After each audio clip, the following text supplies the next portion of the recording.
पुतळा प्रगटला पुतळा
Oh,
कैवल्याचा पुतळा प्रगटला भूतळा चैतन्याचा जिव्हाळा ज्ञानोबा माझा साधकाचा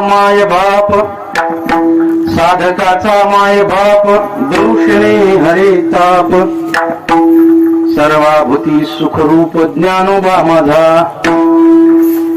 ज्ञानियांचा शिरोमणी वंदे जो का पूज्यस्थानी चिंतकाचा चिंतामणी ज्ञानोबा माझा रेड्यामुखी वेद बोलियला गर्भगिजांचा हरिरा शांती रूपे प्रगटला ज्ञानोबा माझा चालविली जडभिंती हरली चांगियाची भ्रांती मोक्ष मार्गीचा संगाती ज्ञानोबा माझा ब्रह्मसाम्राज्य दीपिका वर्णियेली गीतेची टीका विठोबाचा प्राण सखा ज्ञानोबा माझा गुरुसेवी लागी जाण शरण एका जनार्दन त्रिलोक्याचे जीवन ज्ञानोबा माझा पांडुरंगा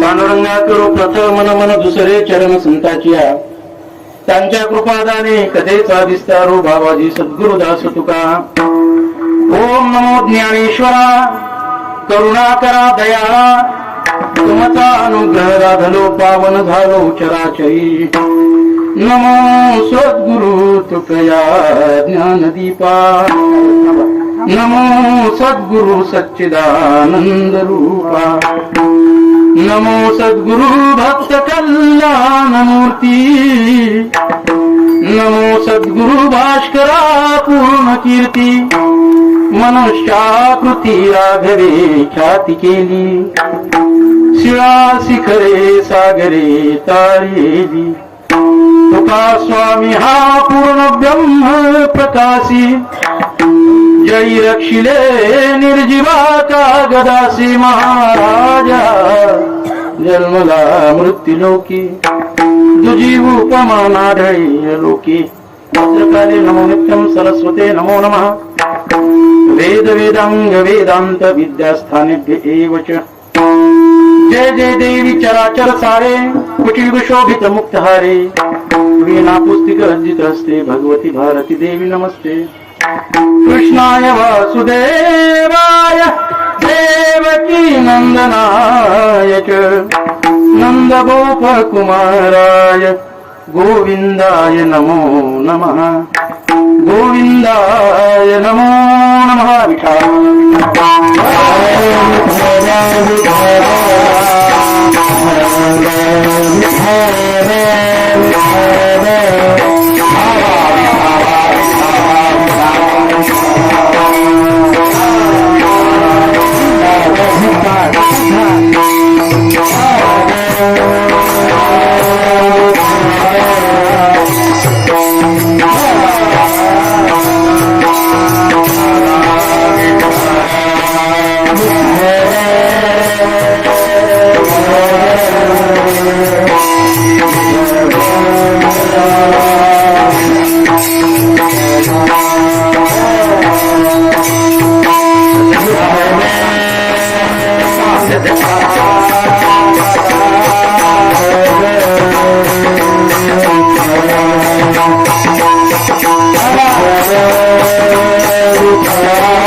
पुतळा प्रगटला भूतळा चैतन्याचा जिव्हाळा ज्ञानोबा माझा साधकाचा माय बाप दरुशनी हरिताप सर्वाभूती सुखरूप ज्ञानोबा माझा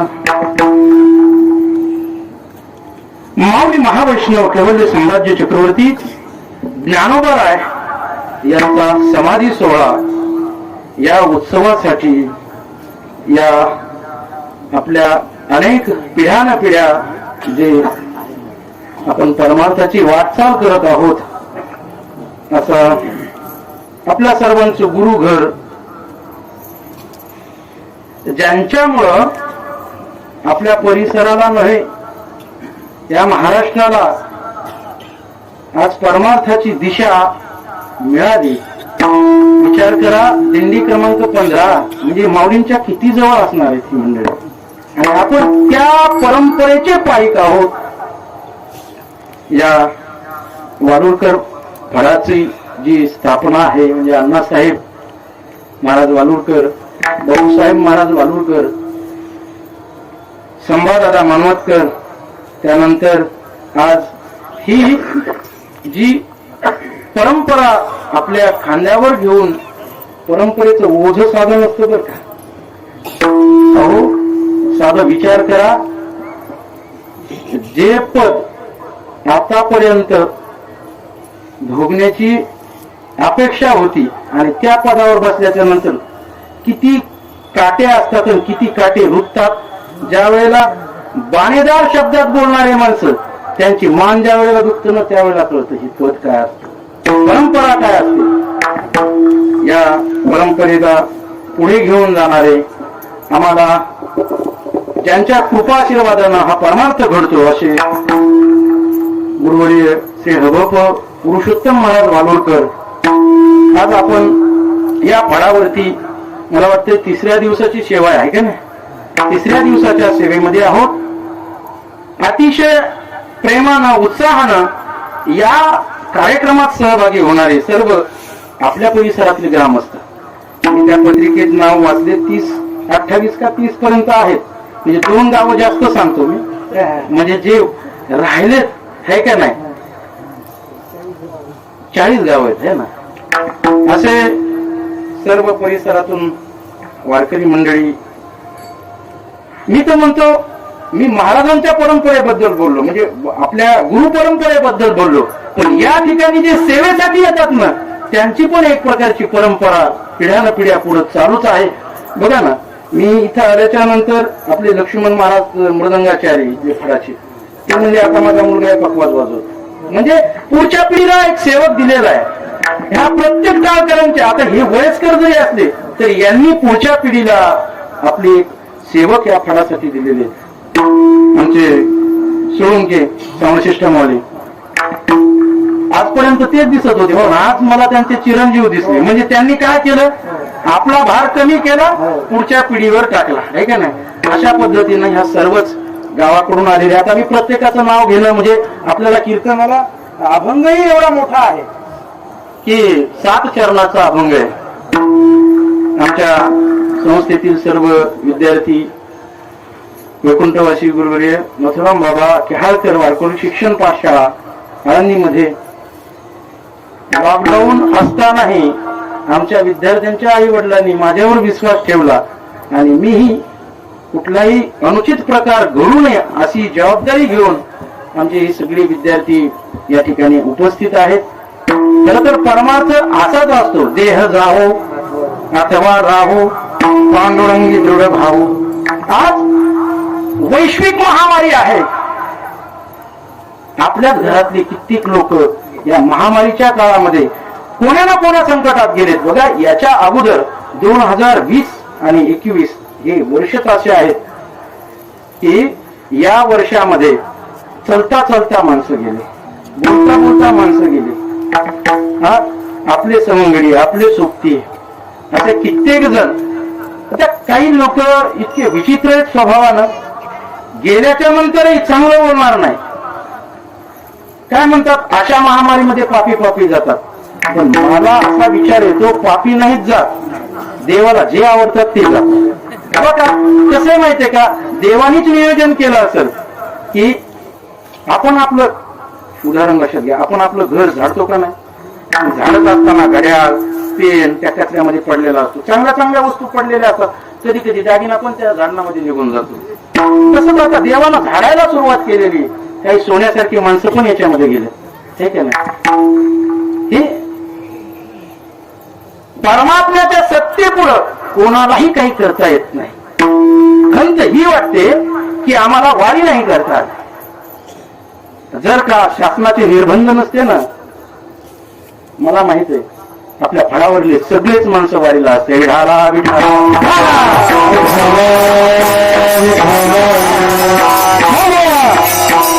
परमार्थाचा असा असतो की या देहावर तुळशी पत्र ठेवून हे परमार्थाला निघालेली मंडळी आहेत.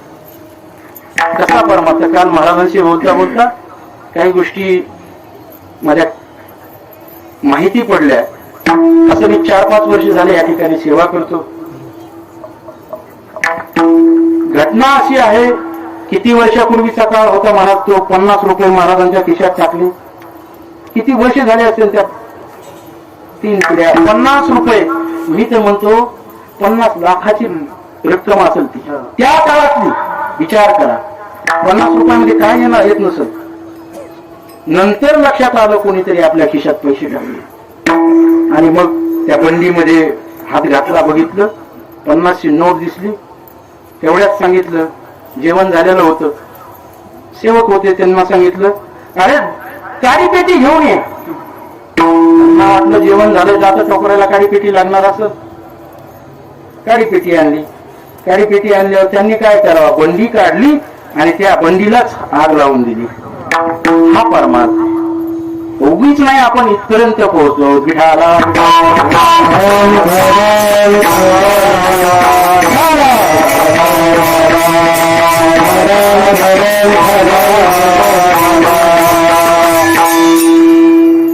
आज सेवेसाठी घेतलेला अभंग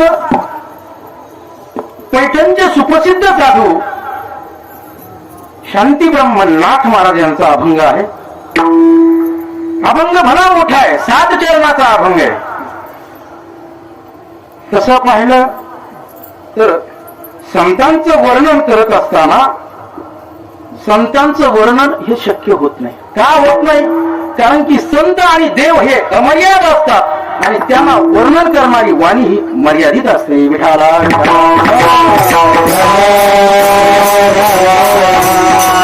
तसं पाहिलं तर हा अभंग इतकाही मोठा आहे की हे संबंध माऊलींचं संपूर्ण जीवन या अभंगात सामावून गेलेलं आहे. तुम्ही म्हणाल काय महाराजांनी कीर्तन केलं, एकही कडव्यावर बोलले नाही, याच्यासाठी मला बोलावं लागतंय. का तर सिद्धांत असा आहे, वाणीनं संतांचं वर्णन करणं तिथं वाणी ही अपुरी पडत असते. मर्यादा आहे वाणीला. का मर्यादा आहे? तर कारण की ज्या देहाच्या आधारानं ही वाणी स्थित आहे ना, त्या देहाला मर्यादितपणा आहे. मर्यादित स्वरूपाचा असा देह आहे.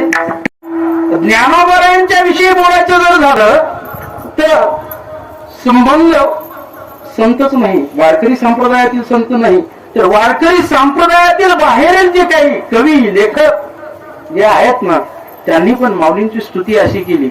मी तर म्हणतो, जर आपण त्यांना संत म्हणत असू आणि त्या संतांनी जर का माऊलींचं वर्णन करत केलं तर समजायचं तो माणूस वारकरी संप्रदायाचा नाही. विठाला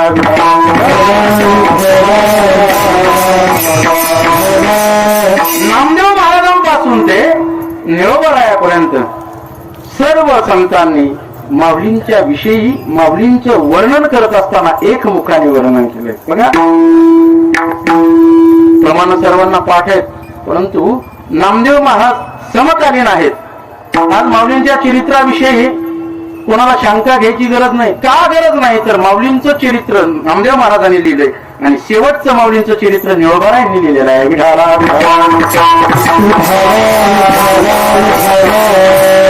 मग मधले ते संत आहेत. मग जनाबाई असतील, जनाबाईंनी ती काय वर्णन केलंय? ज्ञानाचा सागर सागर सखा माझा ज्ञानेश्वर मरून या झाले बा माझे जी पोट आहे. जनाबाई तर म्हणतात, तर मी यांच्या पोटी जन्माला यावं, हे का नाही? एवढा अधिकार माऊलींचा आहे. नवे नवे माऊलींचं व्यक्तिमत्व अशा स्वरूपाचं आहे की सगळ्यांनी त्यांचं वर्णन करावं. विठाला विठाला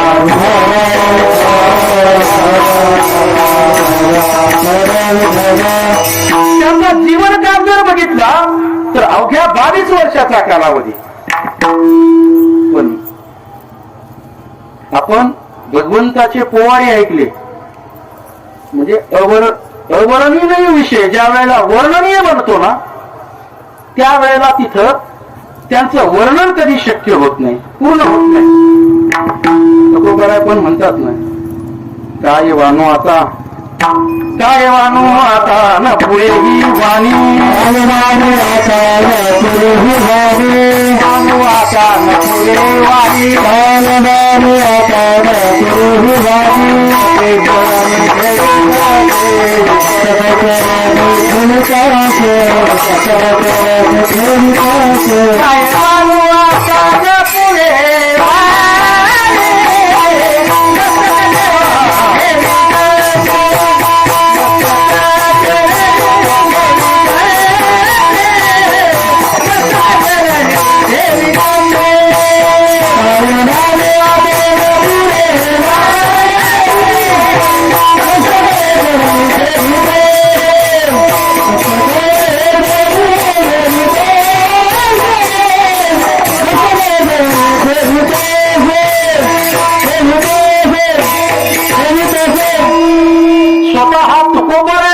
संतच म्हणतात की मी संतांचं वर्णन करण्याला अपुरा पडतो, कारण की तिथं शब्द हे मर्यादित स्वरूपाचे होतात.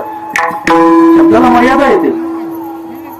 सर्वच संतांचं जर वाङ्मय आपण बघितलं, अन्य अन्य संतांचे अभंग बघितले, त्या अभंगातील चरण जर आपण पाहिले, त्या चरणातील एक एक शब्द जर पाहिला, त्या शब्दातील एक एक अक्षर जर का आपण पाहिलं, तर प्रत्येक अक्षराला, प्रत्येक शब्दाला, प्रत्येक चरणाला, प्रत्येक अभंगाला असा भिन्न भिन्न असा अर्थ आहे. अर्थ तर आहेच आहे, पण त्या अक्षरामध्ये रमाकांतही आहे. विठाला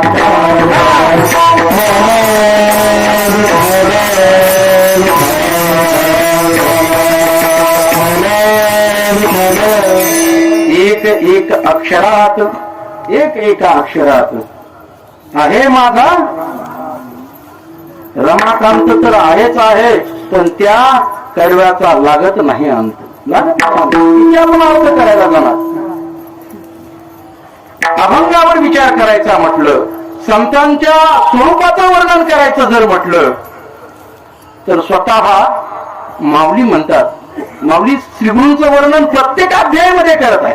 प्रत्येक अध्यायात श्रीगुरूंचं वर्णन केलंय. कधी कधी श्रीगुरूंनी काय म्हणावा, माऊली बस झाला आता, हे असो ऐसे, आता माऊलीने थांबायची. एक वेळ अशी आली 14व्या अध्यायामध्ये सुरुवात केली, जे जे आचार्या समस्त सुरवर्या प्रज्ञा प्रभात सूर्या सुखोदया, बोलत बोलत गेले माऊली स्वरूपाचं वर्णन करतात. पण पुढे गेल्याच्या नंतर म्हटले, आता माझी वैखरी परा पशंती मध्यमा आणि वैखरी चारही वाणी आता यांच्याविषयी, संतांच्या विषयी, श्रीगुरूंच्या विषयी बोलू शकत नाहीत. मग म्हटले, फक्त आता मी काय करू शकतो, या लागी आता चरणी ठेवी जय माता, या लागी आता सांगता येईल कोणाला, कारण विठाला विठाला या लागी आता स्तुती सांडोनी निवांता आणि चरणी ठेवी जय माता, हेची भले. आता काय हेच भले माझ्याकडून, मी तुमच्याविषयी तर बोलू शकत नाही, पण एवढं मात्र करू शकतो. आता माझं बोलणं थांबलं, वाणी खुंटीत झाली, मी आता चरणावरती माता ठेवू शकतो. बस कसं आहे, एक एक अभंगाचा जर विचार केला आपण तर त्या अभंगाचा अनेक कीर्तनकारांनी किती अर्थ लावला तर अर्थ संपत नाही. ते कसं आहे माहित आहे का, आपण इंद्रायणीमध्ये स्नानाला गेलो आणि इंद्रायणीमध्ये स्नानाला गेल्याच्या नंतर आंघोळ करून स्नान करून वर आलो, आपल्या अंगाला जेवढं पाणी लागलं तेवढं आपण बोललो आणि त्या अभंगाचा अर्थ आणखी शिल्लक किती राहिला, जसं इंद्रायणी वाहते ना तसा आणखीन अर्थ शिल्लक राहिला. कधी इंद्रायणीचं पाणी आपल्या स्नानाला आटलंय का, तसे अभंग आहेत. संतांचे अभंग असे आहेत. संतांच्या या वाघगंगेमध्ये जर आपल्या बुद्धीनं स्नान करायचं ठरवलं तर आपल्या बुद्धीच्या टोकाला थोडासा अर्थ लागतो आणि राहिलेला अर्थ वाघगंगेमध्ये आणखीन अथांग असा शिल्लक राहतो. विठाला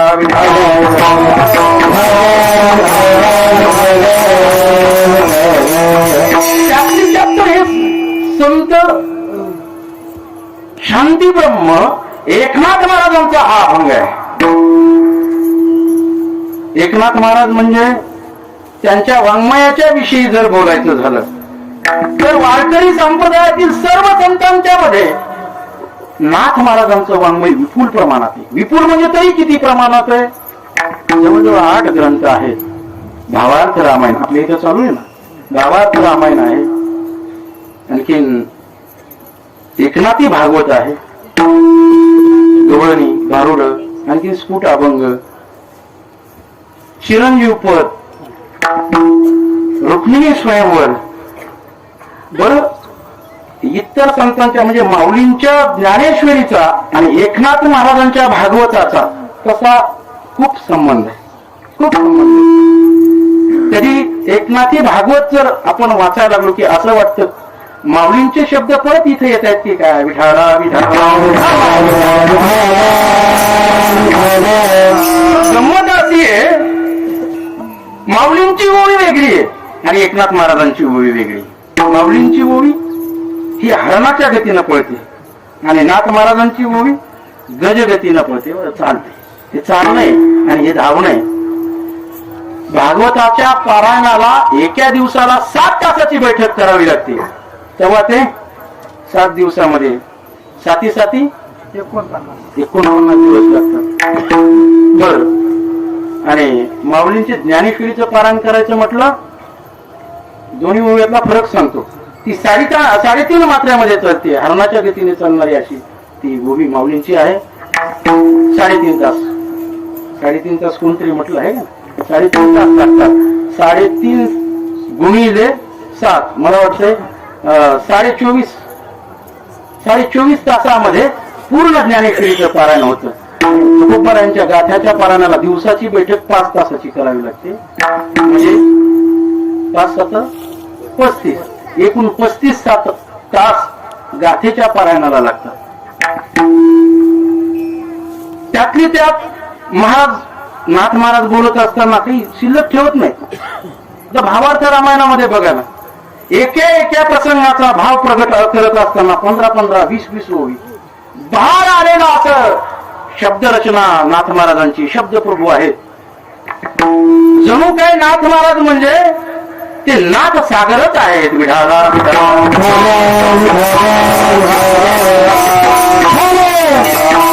भौतिक दृष्टीने जर विचार केला तर आपण पैठणला गेल्याच्या नंतर गोदावरी जी गंगा आहे तिच्यावरती बांधलेला धरण आहे का नाही, त्याला नाथसागर असं नाव आहे. तसं पाहिलं तर अनेक ठिकाणी नद्या अडवून काय बांधले, धरण बांधले, त्याला धरणच असं म्हणतात. इंग्लिश मध्ये डॅम असं म्हणतात बरं का. धरण काही ठिकाणी कोणी म्हटले नाही ठीक आहे छोटा असेल तर बंधारा. पण मला इतक्या त्या पैठणच्या धरणाच्या विषयी एवढं वैशिष्ट्य वाटतं की त्या धरणाला काय नाव आहे, धरण नाव नाही तर नाथ सागर. सागर म्हणजे छोटा नसतो, भव्य दिव्य असतो. जसं ते नाथ सागरातलं पाणी ना, तसंच आमच्या शांतीब्रह्म नाथ महाराजांचं वाङ्मय नाथ सागर. विठाला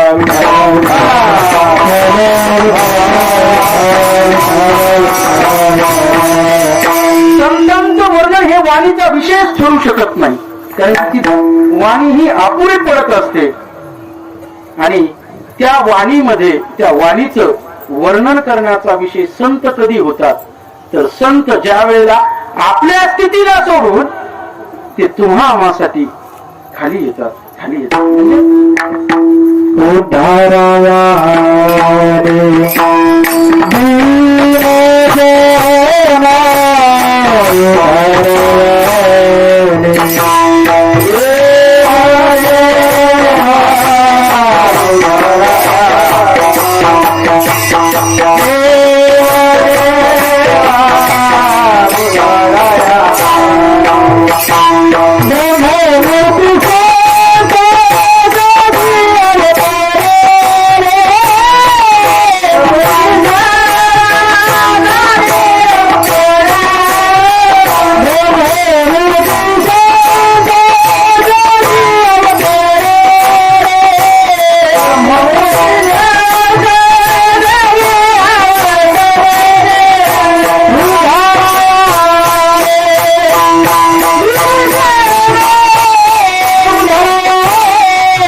ते भूलोकामध्ये येतात. भूलोकात येतात म्हणजे एका उत्कृष्ट स्थितीतून संत निकृष्ट स्थितीला येतात. बघा माझा शब्द मी काय का, उत्कृष्ट स्थितीतून निकृष्ट स्थितीला येणे म्हणजे सोहम भाव जो आहे तो साधून अहम भावावर येणं, शिवभावातून जीवभावात येणं, याला वरून खालच्या स्थितीला येणं. तसं पाहिलं तर संतांना आपलं काम सोडण्याची गरज नाही. ते तर कोण आहेत, कैवल्याचे अधिकारी, मोक्षाची सोयी बांधली करी, जळाची परी चळवटू घे. अशा पद्धतीचं संतांचं स्वरूप आहे. पण आपली जागा सोडून खाली येतात म्हणजेच वाणीचा विषय बनतात. विठाला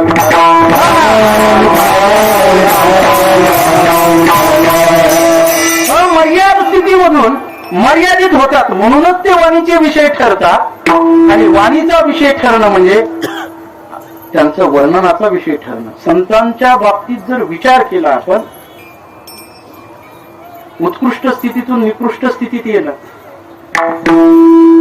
हे म्हणजे असं आहे बघा, एखादा गरगंज श्रीमंत मनुष्य आहे,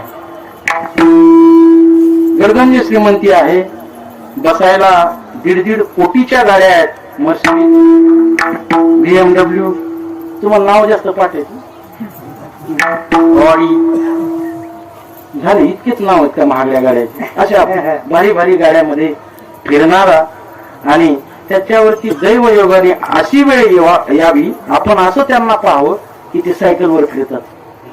पण सायकलवर का फिरतात हे आपल्यालाही माहिती नसतं. म्हणजे वरच्या स्थितीतून खाली येणं म्हणजे स्वतःच पतनच करून घेणं एक प्रकारचं. विठाला विठाला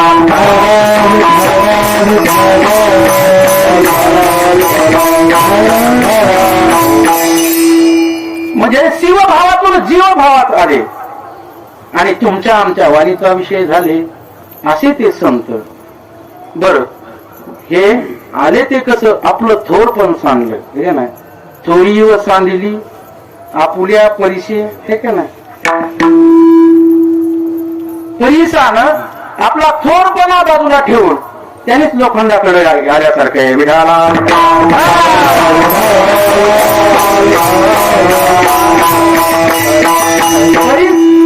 आपली स्थिती आपली जागा सोडतो आणि लोखंडाच्या जवळ येऊन थांबतो. मग त्या लोखंडाचं काय होतं बोला ना, सोनं होतं. तुमचं आमचं काय झालंय मग ज्ञानाच्या अंधकारातून तुम्हा आम्हाला या संतांनी ज्ञानाचा दिवा दाखवला आणि तुमच्या आमच्या जीवाचा उद्धार करण्यासाठी संत या भूलोकात येत असतात. आणि कशामुळे येतात तर येतो हिताचा कळवळा,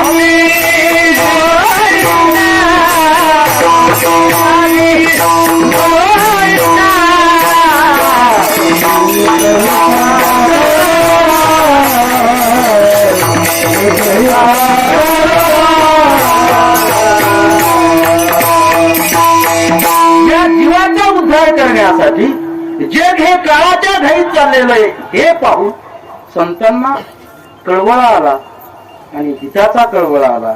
येतो हिताचा कळवळा पडती हाती म्हणून एका. म्हणून संत आहे आपल्या उच्च स्थितीतून तुमच्या आमच्यासाठी खाली येतात आणि खाली येतात स्वतःच पतन करून. म्हणजे पतन म्हणजे खाली येणे.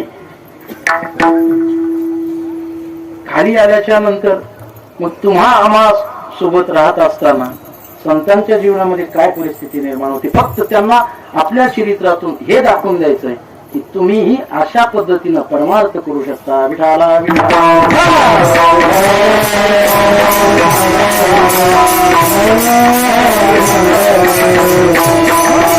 म्हणून संत हे वर्णन करण्याचा विषय याचमुळे होऊ शकले की ते आपल्या स्थितीतून खाली आले. म्हणून माऊली म्हणतात ना की वानावे ऐकावे तेची सदा, हरपले आपण अपय पाहावे. तुमचं आमचं काय हे स्वतःच भान हरवलेलं आहे. ते पाहता संता ते दिवसावे म्हणून वानावे ऐकावे तेची सदा. म्हणूनच नाथ महाराज या अभंगाच्या पहिल्या चरणात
कैवल्याचा पुतळा महाराज म्हणतात या भूतलावरती साक्षात कैवल्याचा पुतळा अवतीर्ण झाला, प्रगट झाला. कैवल्य म्हणजे मोक्ष, मुक्ती.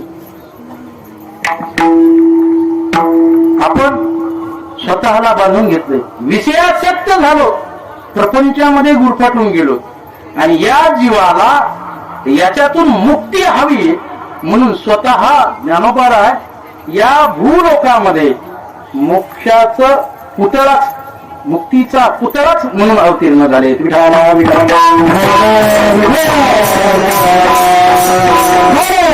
मगाशी मी ओळी बोलून गेलो का, तर मोक्ष हा यांच्या हातामध्ये, कैवल्याचे अधिकारी मोक्षाची सोडी बांधली तरी त्यांच्या ताब्यात आहे. बघा आपण शेतकरी येत काही, आता इकडे आल्याच्या नंतर काही लोकांचा जीव गावाकडे असतो. शेतकरी मंडळी, जनावरं असतात, गुरं असतात, ढोरं असतात, सगळे गरीब असतात, पण एखादं मार्क असतात. मग ते मार्क इथूनच सांगावं लागतं, बाबा अशा पद्धतीनं धर, तिकडून जा, असं जा, जरा कपडे बदल, माझ्यासारखे कपडे घाल, मध्ये मारणार नाही.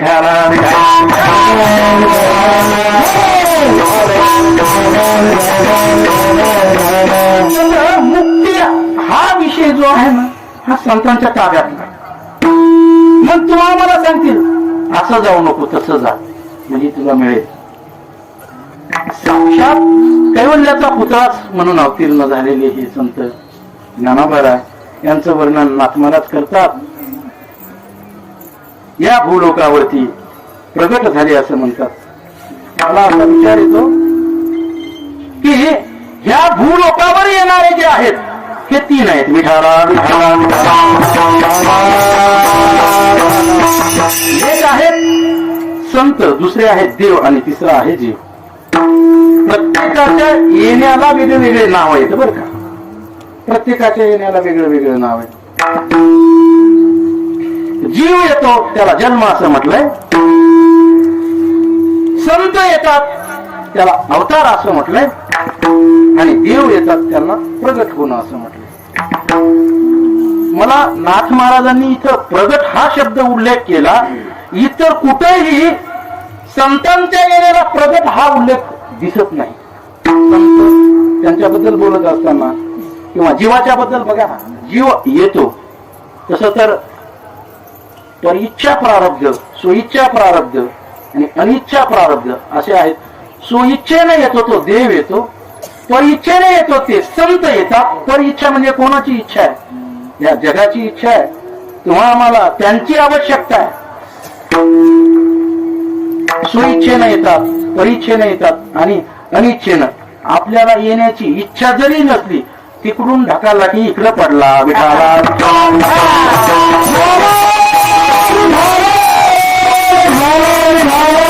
हा जीव इथं पडला, कोणत्या कारणानं पडला, त्याच्या पाठीमागं काय कारण आहे? त्याच्या पाठीमागं तीन कारण आहेत. जीवाचं येण्याचं पहिलं कारण आहे पाप, दुसरं कारण आहे कर्म आणि तिसरं कारण आहे वासना. विठाला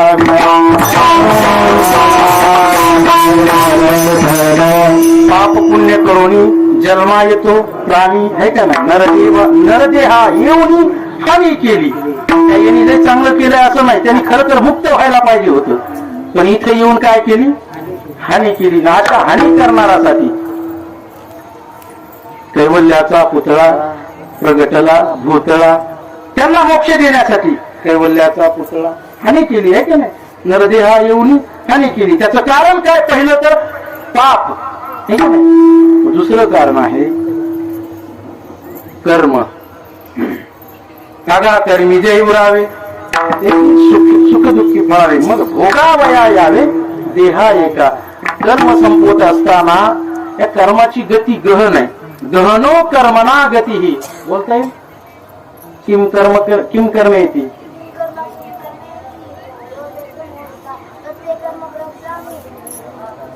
त्या कर्माची गती इतकी भयानक आहे म्हटले. विद्वान लोक पण विचार करतात की त्या कर्माचं गहनत्व, त्याची खोली आम्हाला कळाली नाही.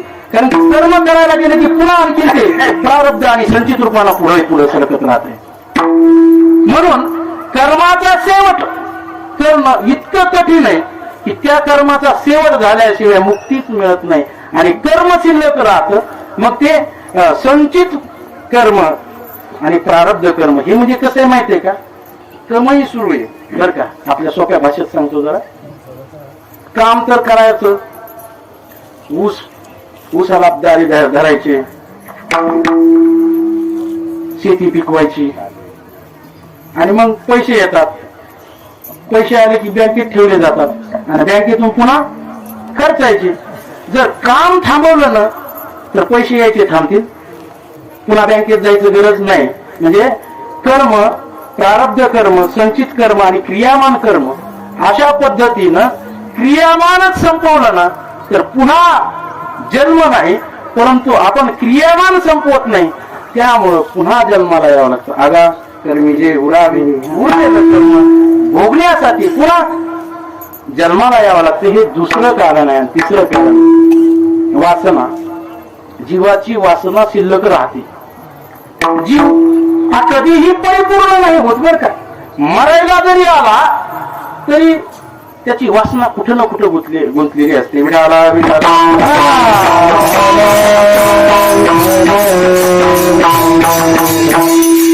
म्हातार मरणासन्न अवस्थेत पडलं. श्रीमंती भरपूर, सगळे पोरं कामाला, मोठ्या मोठ्या हुद्द्यावरती, कर्दंज श्रीमंती, पैसा भरपूर बर का. आयुष्यभर कमवलं आणि शेवटी याची व्यवस्था म्हणजे गोठ्याच्या बाजूला असते. घरात काय ठीक नाही म्हणून बरं म्हातारं गप्पही बसत नाही. पोरायला कळालं खूप आजारी, डॉक्टर आणले. डॉक्टरांनी सांगितलं काही दिवसाची सुट्टी आहे, जरा यांची काळजी घ्या. वाचा गेली होती, बोलता येईना. आणि खरंच आता काही दिवसात म्हातारं जाईलच अशी परिस्थिती निर्माण झाली. तेवढ्यात म्हातारानं बघितलं कोठ्यामध्ये काय चाललंय ते, आणि तिकडं पाहून वा वा के के बोलायला सुरुवात केली. बोलता येत नव्हतं पण निघाला तोंडातून काय वा वा के थाका वालो ना. मला झाड म्हणायला लागलीत का काय.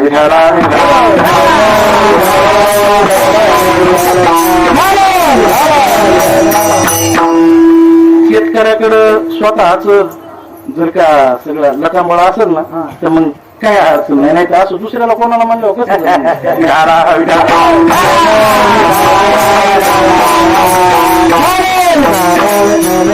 जर बोलला असतं तर दुसरं म्हणलं असतं हे गठ्ठे हातोडी मी आपलं परमार्थात महाराज माणसांना खरं तर इथं आल्याच्या नंतर अंतःकरणात प्रेमाचा पाझर फुटायला पाहिजे. पण इथं आल्यावरच द्वेष भावना का निर्माण होती मला हेच कळत नाही. वा वा के म्हणू लागला म्हातारा. पोराला वाटलं वासुदेव केशव म्हणायचे बाबाला, आयुष्यभर परमार्थ केला नाही. एवढे जर उच्चार तोंडातून निघाले तर म्हाताऱ्या मोक्षाला जाईल, मुक्त होईल. म्हणून त्यांनी फोन केला आपल्या पुण्यातल्या डॉक्टरला. डॉक्टर म्हटले अशी अडचण आहे का, पण गेलेली वाचा आणणं आपल्या देशात शक्य नाही. अमेरिकेमधले एक डॉक्टर आहेत, मी त्यांचा नंबर देतो, त्यांना फोन केला. आमच्या म्हाताऱ्याला बोलतो करा म्हणे, जरा वाचा गेली. ते म्हणजे ठीक आहे, तर तुम्हाला इथे यावं लागेल, इथून मेडिकल घेऊन जा आणि तिथं इंजेक्शन द्या. अर्जंट विमानाचं तिकीट काढलं, 1 लाख रुपयाचं तिथंच घालवलं. 15 लाखाला औषध भेटलं. आपल्याला का पैसे द्यायचे, आपल्याला 20ची भरती करायची. 15 लाखाला औषध भेटलं. इथं आल्याच्या नंतर ती कशा पद्धतीनं द्यायचं याच्यासाठी तज्ञ डॉक्टरांनी 4 लाखाची फी घेतली. झाले ना भरती. आता मथाऱ्याला इंजेक्शन मारलं आणि मथारा बोलू लागलं, काय रे म्हणे तुम्ही कसा संसार करणार आहे? अरे ते वासरू पिरसुनी खायला लागले. 20 रुपयाच्या झाडूसाठी 20 लाख रुपये मथाऱ्यानं घालवले. पोरग म्हणलं हे मेल्याला परवडलं असतं.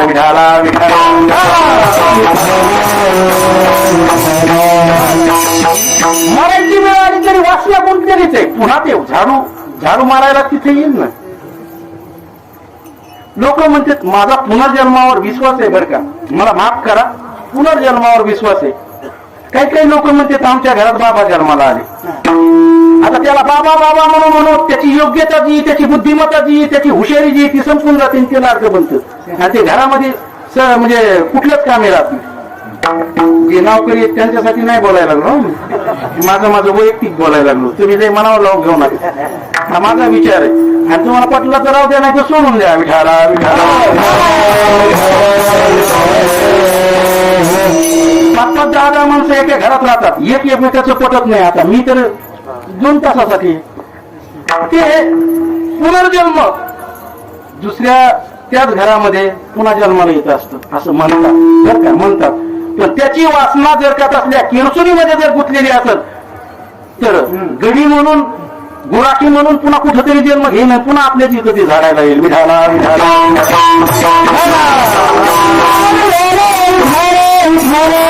काय वासनेमुळे पुन्हा जन्म घेतो.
ही पुन्हा जन्माला येण्याची चिंता आहे. काय वासना चिंता आहे का ना, पुन्हा जन्म घ्यायला लावते वासना. म्हणून वासनेतून मुक्त झाला जो कर्मातून बाहेर पडला आणि पापातून बाहेर पडला तो मुक्त होतो. आणि ते शिकवण्यासाठी कैवल्याचा पुतळा मुक्त करण्यासाठी तो माऊलींचा अवतार आहे. तुम्हा आम्हाला मुक्त करण्यासाठी कैवल्याचा पुतळा आहे का नाही. मी बोलत होतो संतांच्या बाबतीत, जीवाच्या बाबतीत आणि देवाच्या बाबतीत प्रत्येकाची संज्ञा वेगळी वेगळी. आता संत येतात त्यांना अवतरित होणं म्हणतात. संताच्या विभूती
विभूती धर्मा लागे अवतरते.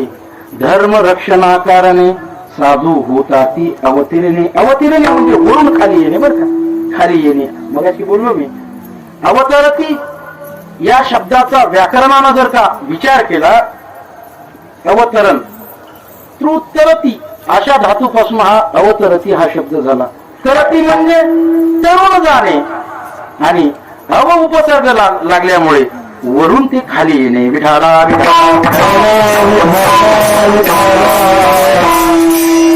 या उपसर्गाची महिमा व्याकरण शास्त्रामध्ये अशी आहे की कुठल्याही शब्दाला जर का तो उपसर्ग लागला ना तर ते अर्थ बळच इकडून तिकडं जातो. म्हणजे उपसर्ग येणं धातुवर्थम बळात अन्यत्र नियते. मग म्हणले दृष्टांत सांगा, उदाहरण सांगा. आहार विहार परिहार प्रतिहार परिहार आहारवत अशा पद्धतीनं उपसर्ग या ठिकाणी सांगितलाय, प उपसर्ग या ठिकाणी सांगितलाय. हार एकच धातू आहे पण या एका धातूला उपसर्ग वेगळे वेगळे लागले, अर्थ बदलला.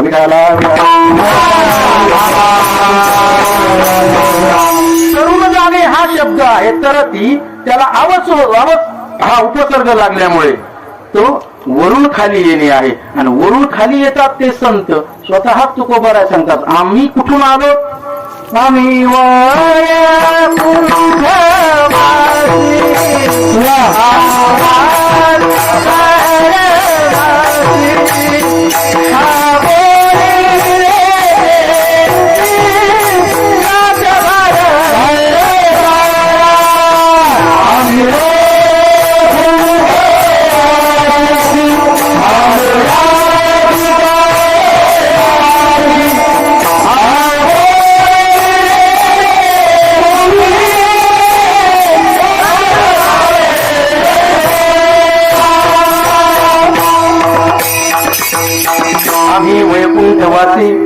वैकुंठाहून खाली आलो याची कारणाचे बोलिले जय ऋषी सात भावे वर्ताया. संतांच्याही येण्याचं वेगळे वेगळे आणखी 3 कारण सांगितलेले आहेत. संत का येतात, त्यांचं कार्य काय आहे, महिपती महाराजांनी वर्णन केलं. मी तेवढं ओवी बोलतो, महिपती महाराजांची पुढे चलतो. इथे माझी द्वादशात निश्चिती भगवत भक्ताचे लक्षणे सांगे श्रीपती. यास्तव अवतार संती घेतला असे. कशासाठी?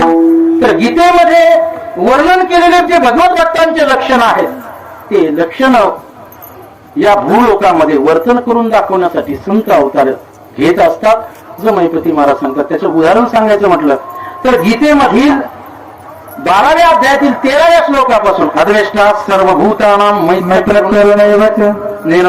या ज्या खाली सगळ्या 20व्या श्लोकापर्यंत जे वर्णन आहे ना, हे सगळं वर्णन वरतून दाखवण्यासाठी संत अवतीर्ण होत असतात.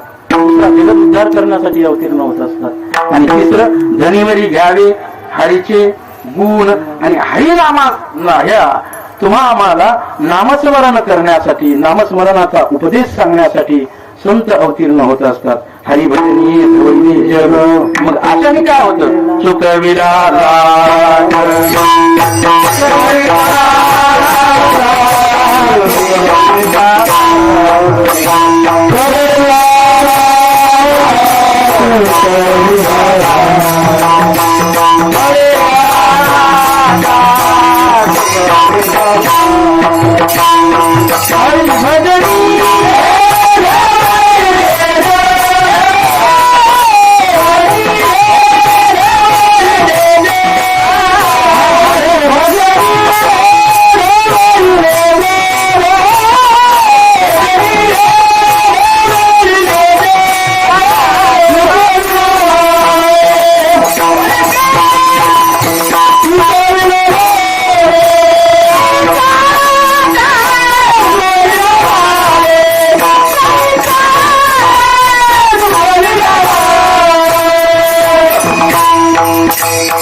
हरीचे नाम जगत उद्धार करावा परिपूर्ण. यास्तव अवतरले संत सज्जन अनेक कारण नसे की. महाराजांनी संतांच्या अवताराचे 3 कारण सांगितले. एक तर गीतेतली ती लक्षणं पूर्ण करण्यासाठी, जगत उद्धार करण्यासाठी, आणि तिसरं कारण सांगितलं ते धनीवरी घ्यावे हरीचे गुण. आपण स्वतः भजनानंदामध्ये नाहून तुम्हा आम्हाला भजनाला लावण्यासाठी ह्या हरिप्राप्तीच्या मार्गाला लावण्यासाठी संतांनी अवतार घेतला. म्हणून प्रत्येक संतांनी आम्हाला विपुल असं भगवत गुण वर्णन करणारं साहित्य निर्माण करून दिलंय. विठाला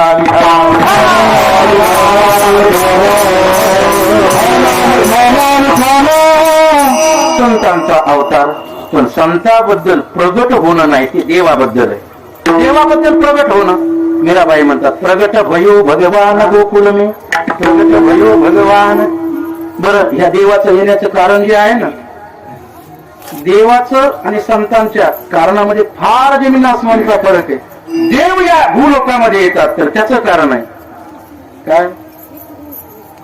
दुसरा अध्याय, यदा यदा हि धर्मस्य ग्लानिर्भवति भारत अभ्युत्थानम धर्मस्य परित्राणाय साधूनां विनाशाय.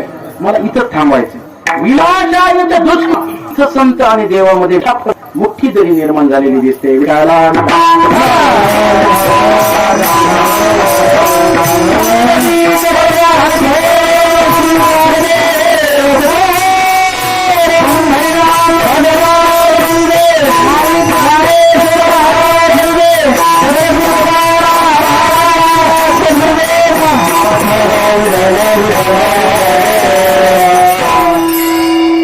संतांच्या अवतारामध्ये आणि देवाच्या अवतारामध्ये इथं फरक आहे. काय? साधूंचं रक्षण करण्यासाठी देव येतात, पण दुर्जनाचा नाश करतात. आणि इथं माझे माऊली हे म्हणतात दुरितांचे तिमिर जाओ विश्वस्वधर्म जो जे वांछिल जे खळांची व्यंकटी सांगो. खळांची व्यंकटी, खळ म्हणजे कोण? दुष्ट. आणि या दुष्टाला देव संपवतात आणि संत मात्र म्हणतात की याचा वाकडेपणा जावो. हा संत आणि देवामधला फरक आहे.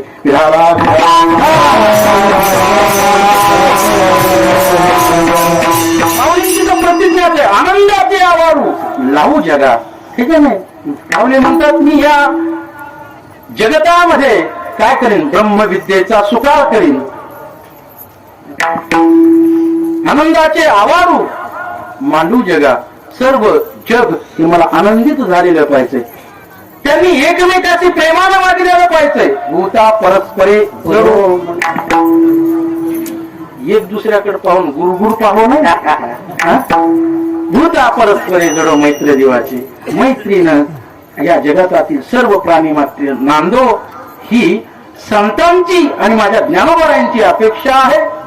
हा देवाच्या येण्यात आणि संतांच्या येण्यातला मोठा फरक आहे. पण देवाच्या येण्याला प्रगट असं म्हटलंय. प्रगट भयो भगवान. पुन्हा नामयाचा स्वामी प्रगटला आहे का ना? अयोनी संभव प्रगटला. हा राघव. मला प्रगट हा शब्द तुम्हाला सांगायचा. देव येतात त्यांना प्रगट होणं म्हणते म्हटलं जाते. प्रत्येक ठिकाणी प्रगट हा शब्द देवाच्या बाबतीत आपल्याला पाहायला मिळेल. पण इथं नाथ महाराज म्हणतात कैवल्याचा पुतळा प्रगटला. प्रगटला भूतळा. याचं कारणच एक आहे की ज्ञानोबर आहे हे देवच आहेत. तुकाराम महाराजांना तुका देव म्हटलंय का? एकनाथ महाराजांना एकनाथ देव म्हटलंय का? चोखोबारायांना चोखोबा महाराज म्हटलंय, तर चोखोबा देव म्हटलंय का? पण माऊलींना म्हणत असताना ज्ञानदेव रचिला पाया. हे का ज्ञानदेव अशी संज्ञा माऊलींच्या बाबतीत आहे आणि ते देवच आहेत. अवतार पांडुरंगा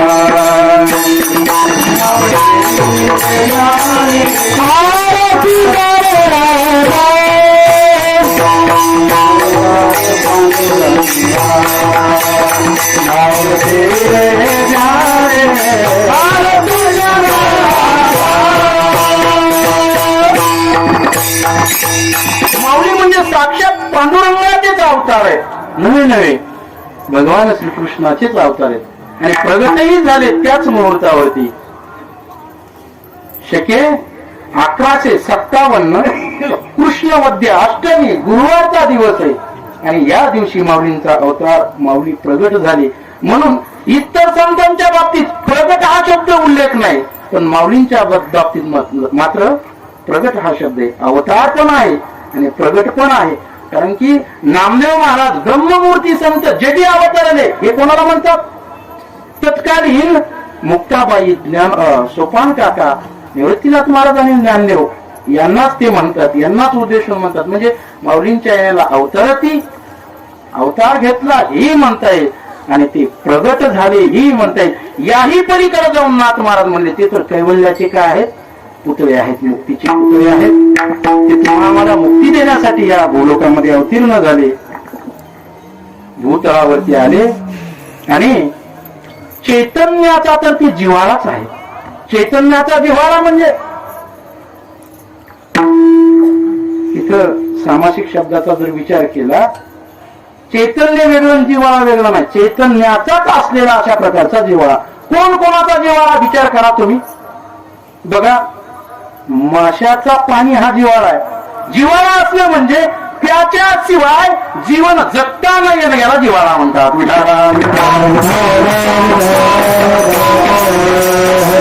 जिव्हाळा बघा, आपलं अन्न आणि पाणी, माणूस जीवन जगू शकतो का? मग माणसाचा जिव्हाळा अन्न आणि पाणी, याला जिव्हाळा म्हणायचं.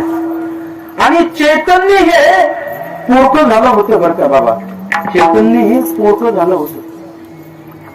चैतन्य ही ईश्वराची उपाधी आहे, आत्म्याची उपाधी आहे. हा आत्माच पोरका झाला होता, पण या आत्म्याला तर जिव्हाळा तयार माऊलींच्या अवतारामुळे झाला.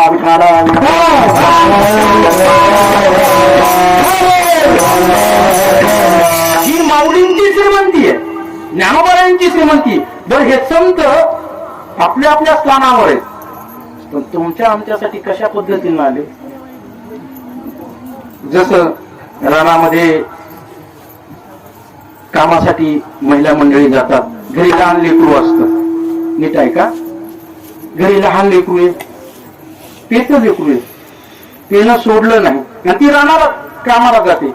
मग ती ज्या वेळेला घरी येते ना, संतती आणि जीव हा विठाला विठाला याही पुढे रांगतर लेकरू असावा. आणि आई ज्या वेळेला शेतातून येते ना, त्याचं रांगणं गुडघेणं असतं. किती धावणार आहे ते, धावून जाऊन जीव किती धावणार आहे. जीवाला प्रयत्न करायचे बरं का, प्रयत्न करायचे. पण संत मात्र त्याही पेक्षा जलद गतीनं त्या आईसारखं येतात आणि उचलून घेतात. विठाला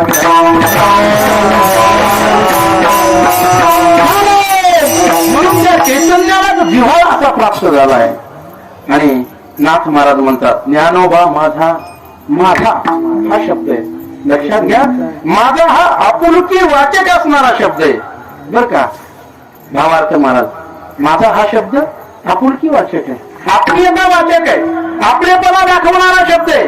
आपण कोणालाही माझा म्हणत नाही. दुसऱ्याचं पोरग असेल तर ते माझं पोरग कोणाला म्हणते का कोणी? आपले तुपलेपणा आहे ना तिथं. आत्मीयता वाचक शब्द आहे, इतका जिव्हाळ्याचा शब्द आहे. बाळ गंगाधर टिळक शाळेत शिकत असताना शिक्षकांनी विचारलं, नकाशा टांगलेला होता भिंतीला. शिक्षक म्हणतात, मुलांनो हा नकाशा कोणाचा आहे?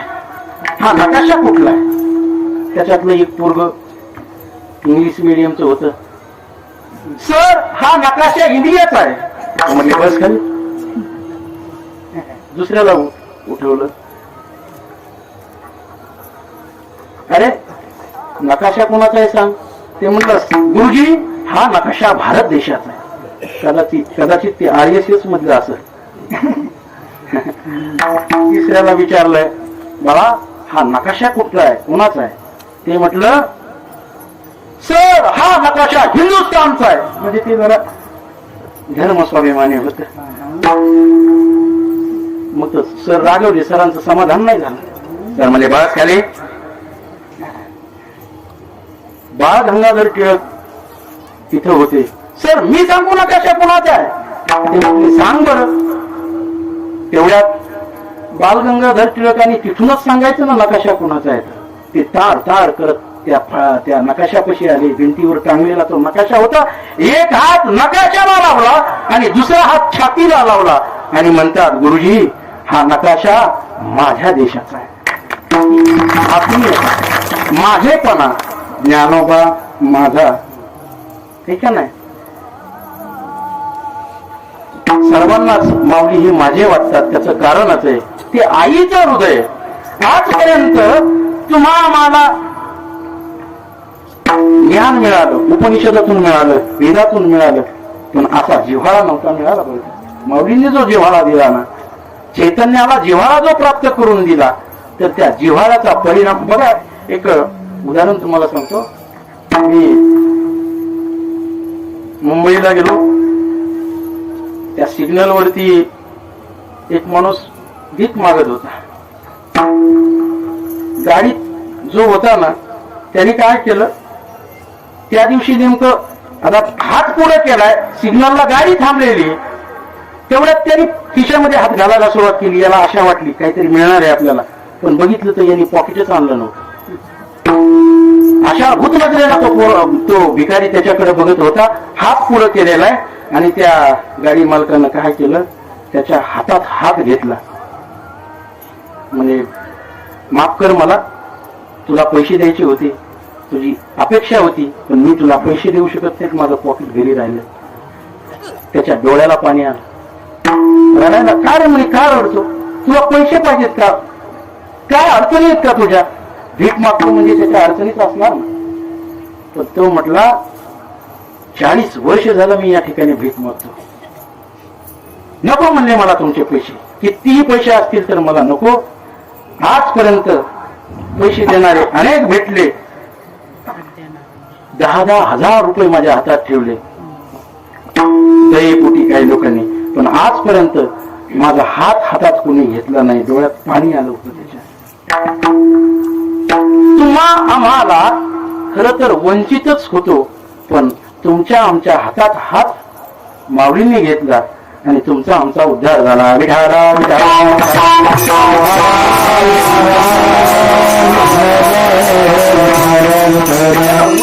करून घेण्यासाठी कोण असावं लागतं, आणि ते असण्याची जी भूमिका आहे, त्या भूमिकेला ज्ञानोबाराय कसे पुढून ओढतात. अभंगाच्या दुसऱ्या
बाप आहेत.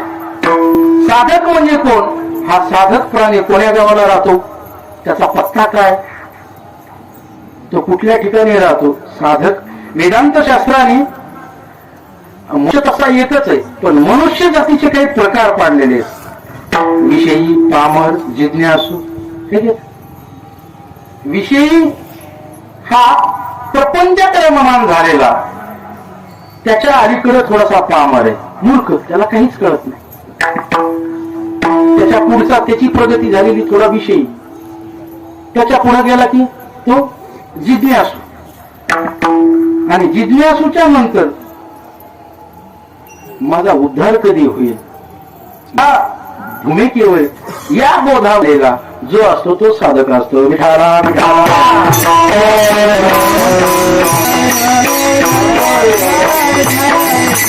काय मी उद्धार पावेन काही कृपा करील नारायण ऐसे तुम्ही सांगा संत जन करा समाधान चित्त माझी काही खंड येर कर्म पारू शकील धर्म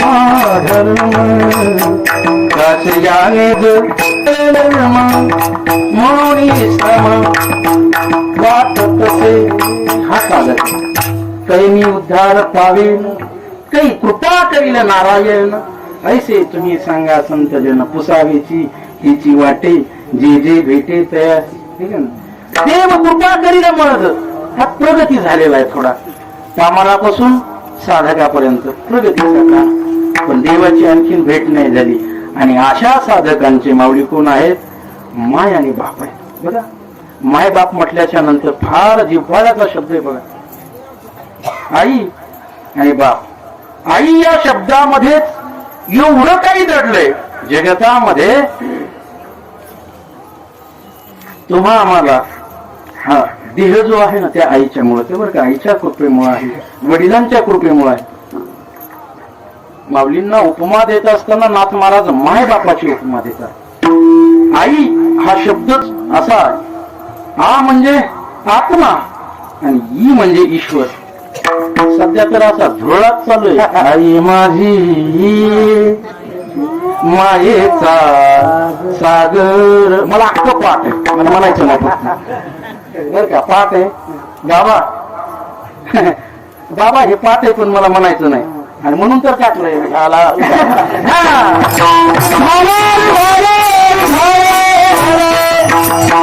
गादीच्या काही मर्यादा आहेत माझं एवढं परम भाग्य आहे बघा काय आम्ही आमच्या वडिलांपासून म्हणा आमच्या पिढीनं म्हणा आमच्या पूर्वजांनी काय पुण्य केली असेल आमच्या गावामध्ये बापूसाहेब महाराज वैकुंठवासी बापूसाहेब महाराज हे शिक्षक म्हणून नोकरी करत होते आमच्या वडिलांनाही त्यांनी शिकवलं दुपारी रामायण सांगायला येतात ना त्यांच्या कृपेनं नथुराम बाबाच्या कृपेनं आळंदीमध्ये मी आलो आळंदीमध्ये डॉक्टर गुरुवर्य नारायण महाराज जाधव यांच्याकडं शिक्षणाचा संस्थेत बसण्याचा योगच नाही प्राप्त झाला नसता जोग मला खंत वाटते थोडीशी झाला असं शिक्षण कॉलेजचं शिक्षण घेत असताना जशी गरज पडेल तसं तसं मी शिकत गेलो तिकडे गेल्याच्या नंतर कळालं की संस्कृत साठी अमुक अमुक ग्रंथ आहेत मग ते सोडवायचे कोणाकडे महाराजांकडे जायचं महाराजांनी पुन्हा आणखी कोणातरी तज्ञाला सांगायचं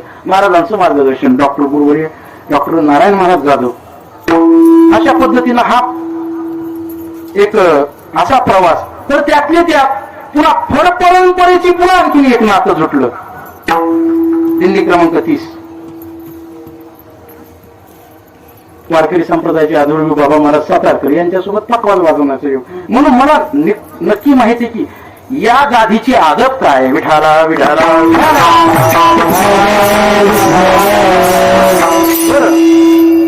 आणि त्याचं फळ आमचे हिशीचे साडू त्यांचा मुलगा दुपारी भेटला म्हणे महाराज आता इथे आळंदीत त्याला काय कळत आहे त्या काय ते म्हणे महाराज आता तुम्ही कीर्तन करताय 2-4 कीर्तन तुम्हाला पैसे किती मिळणार आहेत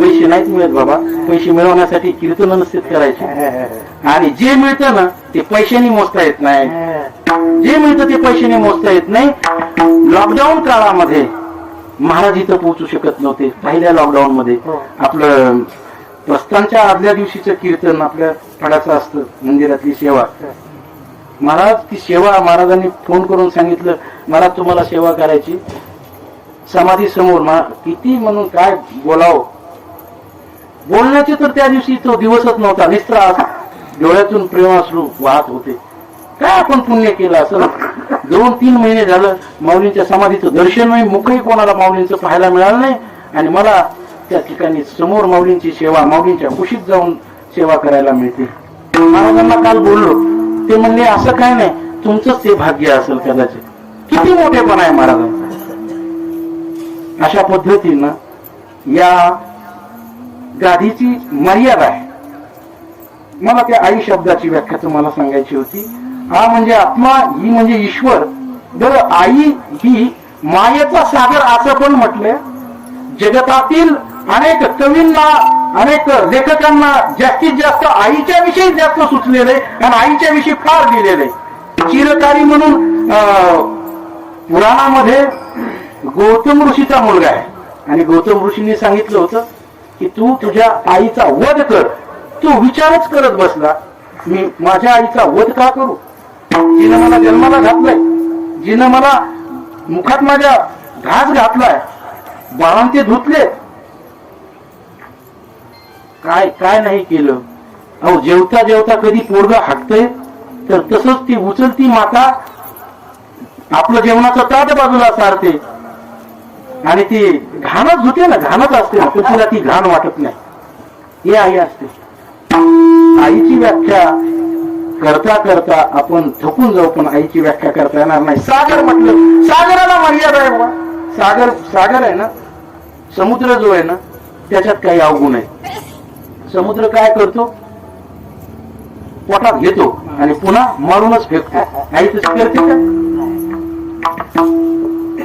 कुपुत्र पाहायला मिळेल आपल्याला, कुपुत्र पाहायला मिळेल, पण कुमाता मात्र पाहायला मिळणार नाही. जगतामध्ये कुपुत्र अनेक आहे, अनेक ठिकाणी पाहायला मिळतील, कुमाता मात्र नाही. ती ही माता म्हणजे कोणती माता? लग्नाच्या अगोदर झालेली मुलं फेकून देते ती माता नाही. जिचा धर्म संस्कृतीनुसार विवाह होतो आणि मग जे पुत्र संतती प्राप्त होती त्यांची माता म्हणतोय. माता अशी असते, आई अशी असते. तिला त्या सागराची उपमा ही कमी पडते. नाही म्हटले देवाची उपमा देऊ, देव ईश्वर इथेही कमी पडते. कारण की ही काय करते? देव काय करतो? काहींना जवळ करतो, काहींना दूर ढकलतो. तशी आईला 5 पोरं असतील, त्याच्यातलं एखादं जास्त पेटाळ खाताळ असलं, जरा वाया गेलेलं असलं तर चांगल्याच चांगलं होणारच आहे, तिला खात्री असते. पण तिला जास्त काळजी, जास्त प्रेम कोणावर? मग देवाची उपमा ठरवलं, तिला योग्य ठरलं का? त्याही पुढची ती आई आहे. आई, माय आणि बाप म्हणून संतांना ह्या उपमा योग्य अशा ठरतात.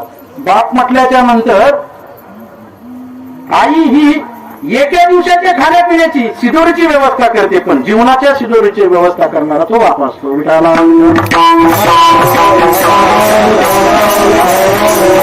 आणि आल्या साधकांचे जे कोण आहेत? माय बाप आहेत. बरं, सगळे जगाचे मायबाप झाले, साधकाचे मायबाप झाले, पण आपल्या मायबापाची काय परिस्थिती? माऊलींच्या जीवनामध्ये सर्व दुःखच पाहायला मिळते. आळंदीकरांनी त्रास दिला, शेवटी निर्णय हा दिला की तुम्हाला देहांत प्रायश्चित्त, आणि देहांत प्रायश्चित्त हे धर्मपीठाचं सांगणं आहे. शास्त्र म्हणील ते सांगावे, हे राज्यहित म्हणून मानावे, अशा पद्धतीचे विठ्ठलपंत होते. हे वचन मानणारे विठ्ठलपंत होते. म्हटले ठीक आहे, आपण आपल्या पश्चात आपल्या मुलांना हे लोक चांगली वागणूक देतील अशी आशा होती.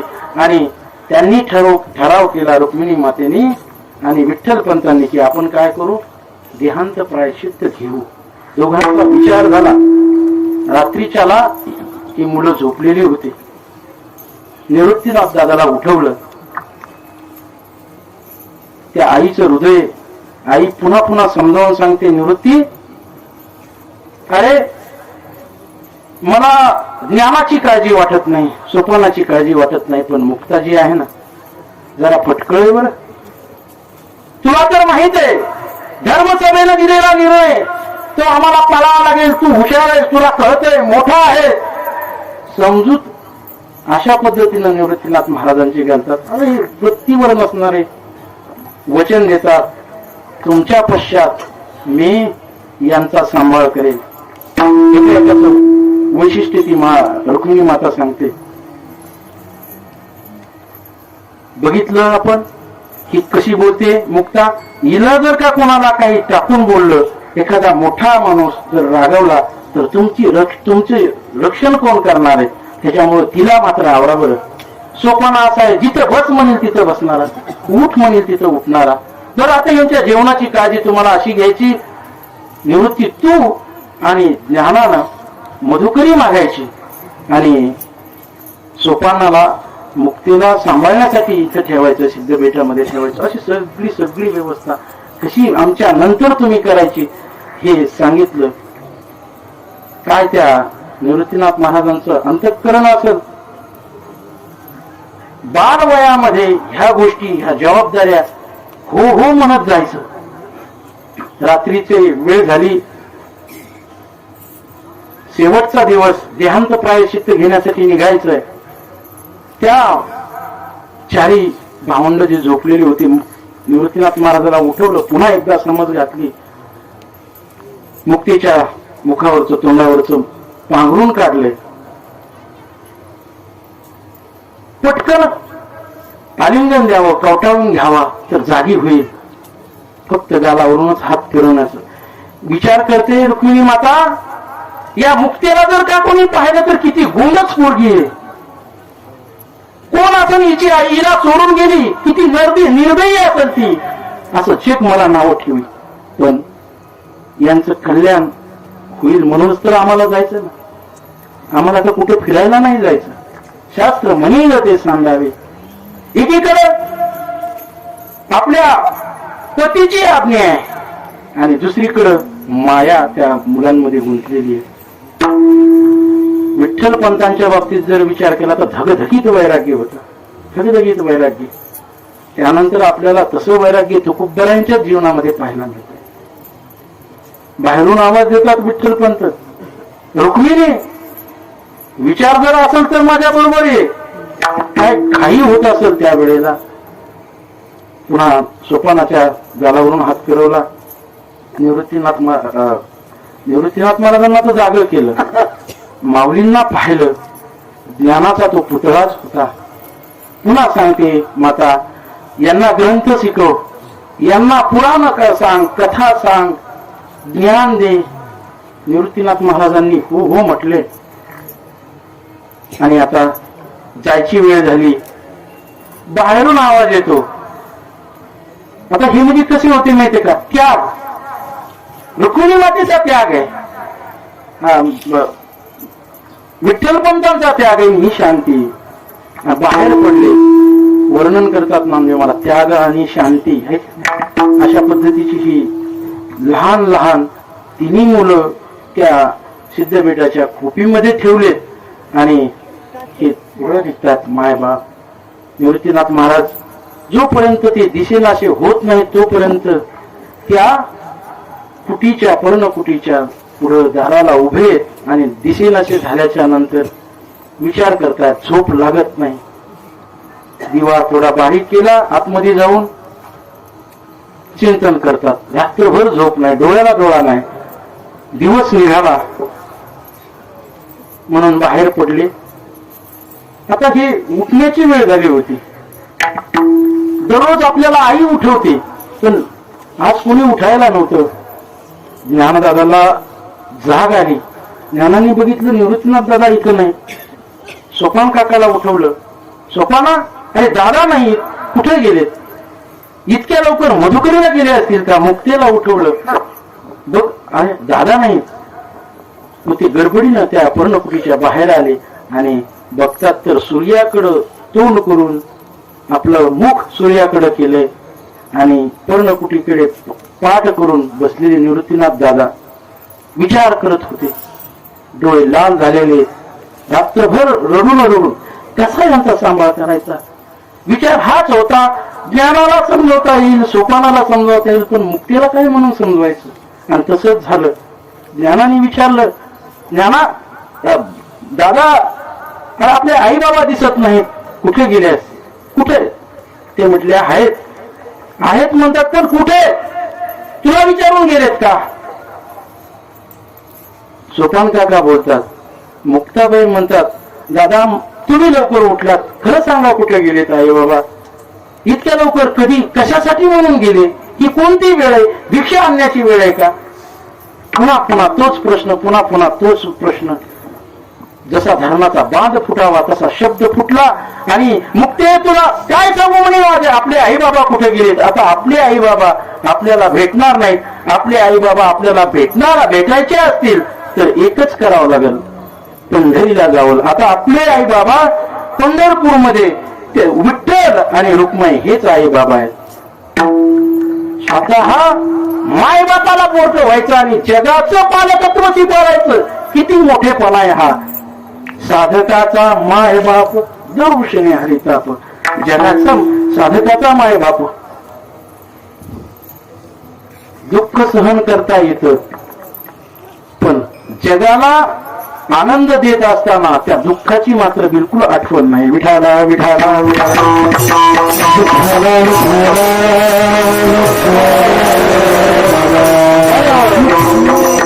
साधकाचा मायबाप जरुषिणी हरे ताप. त्यांच्या दर्शनानं तापाचं हरण होतं. सर्वाभूती सुखरूप ज्ञानोबा माझा. ज्ञानी यांचा शिरोमणी वन्य जोका स्फुज्यस्थानी चिंतकाचा चिंतामणी ज्ञानोबा माझा. रेड्यामुखी वेद बोलविला गर्वदिजांचा हरिला. शांती रूपी प्रगटला ज्ञानोबा माझा. चालविली जळभिंती हरली चांगल्याची भ्रांती. मोक्ष मार्गीचा सांगाती ज्ञानोबा माझा. ब्रह्म साम्राज्य दीपिका वर्णिली गीतेची टीका. विठोबाचा प्राण सखा ज्ञानोबा माझा.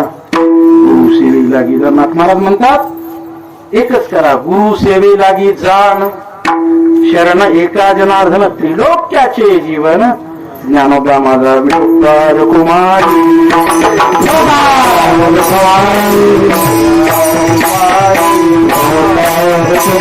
ज्ञानेश्वर माऊली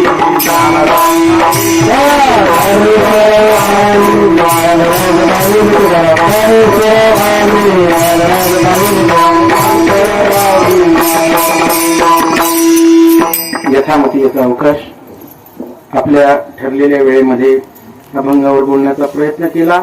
सुरुवातीला सांगितलं संतांचं वर्णन करत असताना आपली वाणी मर्यादित असते आणि संत मात्र अमर्याद असल्यामुळं त्यांचा महिमा आपण किती म्हणून वर्णन करावं. पहिल्या दुसऱ्या चरणापर्यंतच बोलता आलं. अशी सेवा जर का अशी सुरू राहिली तर पुढच्या वर्षी अभंग न बदलता तिसरंच चरण राहू देऊ हे का नाही. आणि हे का बोलतो पुढच्या वर्षी यायचं म्हणून नाही. शिल्लक अभंग ठेवला पुढच्या वर्षी यायचं म्हणून नाही. महाराजांची माझ्यावर पुन्हा पुन्हा कृपा होती. अशा आपला प्रेम उत्सव आहे, भक्ती उत्सव आहे. खर तर हे सगळं चालवायचं म्हटलं ना महाराजांना काही माहिती नाही बरं का. मला जे बोलायचे किंवा त्याबद्दल तुम्ही महाराजांशी मी चर्चा केलेली नाही. तुम्हाला पहिल्यांदा माफी मागतो. ती पत्रिका बघितली त्याच्यात 350 रुपये घेतले जातात. इतके कमी पैसे कशाला म्हणून. अहो सध्या आहेत ना पोरायच्या हाताने 500 रुपये ठेवायला घेत माणसं. काही हट्ट केला ना त्या हट्टाची पूर्तता करण्यासाठी हजार रुपये जाते दिवसाला जाते. मला एकच सांगायचं तुम्हाला आपण परमार्थ करतो ठीक आहे. महाराजांचं काही म्हणणं नसतं पण गुरुसेवेलागी जाणं तुम्ही तनानं मनानं धनानं गुरूंची सेवा ही करावी आणि त्याचं फळ निश्चितच मिळत असतं. मग तुम्ही तुमच्या कोणत्याही पद्धतीनं करा. विशेष करून सगळ्या गोष्टीचं सोंग आणता येते पण धनाचं मात्र सोंग आणता येत नाही. आपल्याला ह्या सगळ्या गोष्टी कोरोनानं शिकवल्या. कोरोनानं शिकवल्यातले काही बोललो असतो पण वेळ आपला संपलेला आहे. म्हणून आपल्याला सगळ्या हातानं या ठिकाणी काही मदत करता आली आर्थिक मदत करता आली तर करा. मी अनुभव घेतलाय कोणतीही सिस्टम चालवायची तर पैशाशिवाय नाही. हे आता माझ्याकडे मुलं येतं उगं मी म्हणायचं नाही नाही नाही जसं असेल तसं येऊ द्या. तुमची गरिबी लोकांची कुठं गरिबी नाही. 15-15 हजाराचा मोबाईल घेतात आणि या पोरांसाठी माझ्यापाशी 2,000 रुपये कमी करायला लागले तर म्हणतात मी मुलगा घेऊन जा. त्या 2,000 कमी मध्ये इथं 2,000 तेलाचा डबा येतो. पोळ्याला आंघोळ घालता येईल त्याला कोण म्हणणार आहे भाजी खराब झाली चांगली नाही झाली चवदार नाही झाली. त्याच्यामुळं जर व्यवस्थापन चांगलं पाहिजे असेल आपल्याला त्या काही गोष्टी चांगल्या करून घ्यायच्या असतील तर खर्च करावा लागत असतो. आणि मी एवढीच विनंती करेल की आपण थोडं त्यासाठी थोडं हात ढिल्ला करावा. ढिल्ला म्हणजे कसा यांनी तर जोडलाच आहे का नाही करा. हा जिल्हा करा, जिल्हा करा, सगळं हाताने मदत करायला लागा. आपला इतर ठिकाणी अनेक खर्च होतो, तो खर्च वाचवा, व्यसन सोडा आणि आपल्या गुरूंच्या सेवेसाठी इथं असं योगदान देत चला. एवढं बोलून मी माझी सेवा संपवतो. आमच्या संस्थेतील विद्यार्थी या ठिकाणी आता चाल नको आपल्या मनावर आहे सगळं आहे का नाही. उशीर झालेला आहे.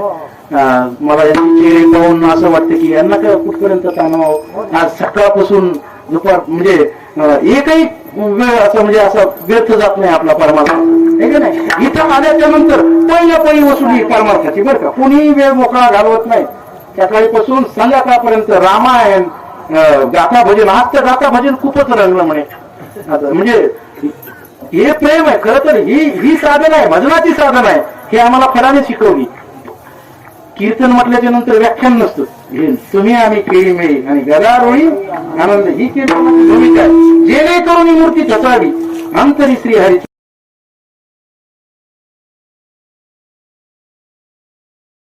आमच्या संस्थेतील विद्यार्थी या ठिकाणी उपस्थित आहेत. राम महाराज काष्टे आहेत, मनोज महाराज आहेत. ते एक विद्यार्थी आमचे मगाशीच गेले निघून. आता ते गुणवानाला किंमत आहे का नाही. आणि गुणीजन मंडळी या फळावरचे सर्वच, आता प्रत्येकाचं नाव घेणं शक्य नाही. सर्वच गावातील त्या आपल्या पत्रिकेमध्ये जेवढी नावं आहेत त्या सर्व गावातील या ठिकाणी भाविक भक्तांच्या चरणी मी नम्र भावाने चरणावरती नमन करतो. महाराजांच्या चरणी मस्तक ठेवून माऊली ज्ञानोबारायांच्या चरणी ही सेवा अर्पित करतो आणि सेवेला याच ठिकाणी पूर्ण विराम देतो. विठ्ठल जय जय.